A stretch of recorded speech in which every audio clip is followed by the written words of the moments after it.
If you like France, you'll like this one. Welcome to Media Watch. James Credence here with all the stories and all the inside information. We're talking pain au chocolat, that beautiful confectionery piece, pastry, chocolate in the middle. Yeah. Why is it in the news, James? Right. You wouldn't think it would be political, would you? No, you wouldn't, no. Right. Well, somehow in France, the pain au chocolat got political over the weekend. If we go back to Friday, and I think we have pictures of Jean-François Copé. Now, he's vying for the leadership. He's the man who wants to be for He wants to be UMP. the new Nicolas Sarkozy, the new head of the UMP party. And in any case, he recounted an anecdote on Friday. He was at a political rally and he spoke about a child who had a pain au chocolat whipped out of his hand on the outside the front gates of his school because it was Ramadan. And you see, during the holy month of Ramadan, Muslims don't eat during the day, right? So he was recounting an anecdote where supposedly Muslims yanked a pain au chocolat, the symbol of French breakfast cuisine, etc., out of the hands of a poor, innocent French child.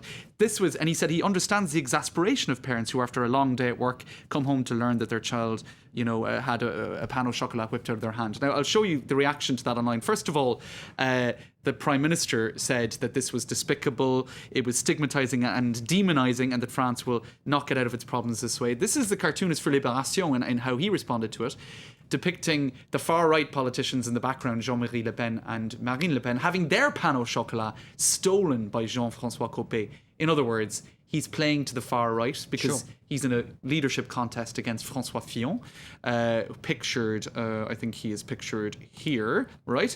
So that these two guys are battling it out for the leadership of the party. On the left, you've got Fillon, more moderate, former Prime Minister. They both look a bit nonplussed, don't they? Fillon suppressing a yawn, Copé thinking about a pain au chocolat, I think. Right. He might be yawning at, oh my God, here, another far-right bid for far-right voters.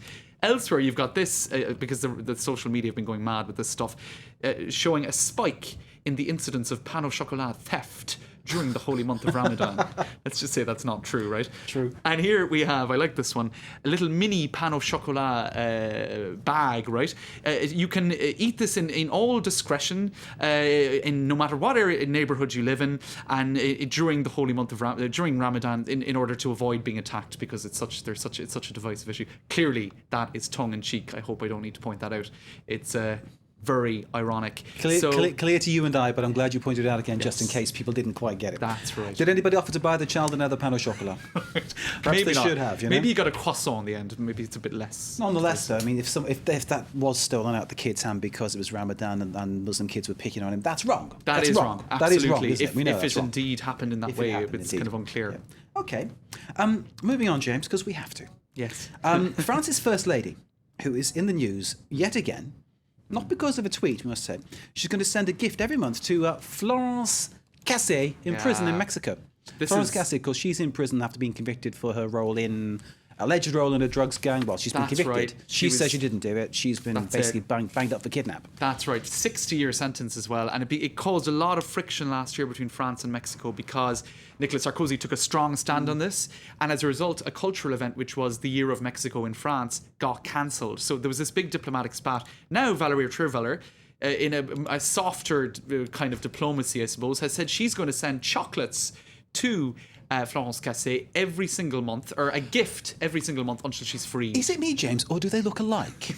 They do a little bit. Maybe she they go could to be her elder sister or her mum, couldn't she? It's kind of the same hairdo, except one brushed her hair and the other didn't. And yeah. Well, one's been arrested and one's the First Lady. But, that's right. So there are differences in profile, but it's a nice gesture, I suppose you could say. But could it also ruffle feathers? Because in sending a gift every month, there's also a kind of a presumption of that the woman is innocent, right? And actually, there is going to be a meeting between the president-elect of Mexico and Nicolas Sarkozy on the 17th of October, and the First Ladies are going to meet as well. That's right. But I think what a lot of people are saying too is this a bid by Trierweiler to sort of have people talk about something other than that very divisive tweet? Possibly. And as this tweet says here, Florence Cassé from her prison cell in Mexico is trying to raise Trierweiler in the polls. So there you go. I don't think Cassé is concerned about that. You've got to do this last story because it's really interesting. Could sharing out household chores spell disaster for your marriage? Right.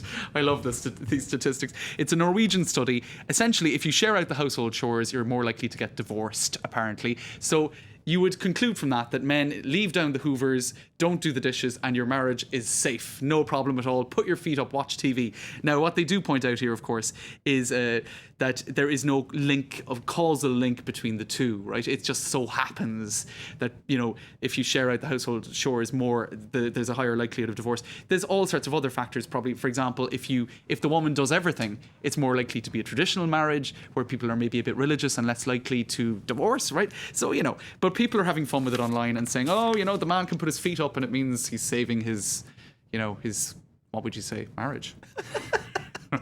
Nicely saved, James. Well done. James off to put his feet up now and let someone else do the chores. I might take his advice. Who knows? Why not? James Creedon for Media Watch. Thank you very much indeed. Thanks, Mark. James Creedon, as ever, with all the best stories online.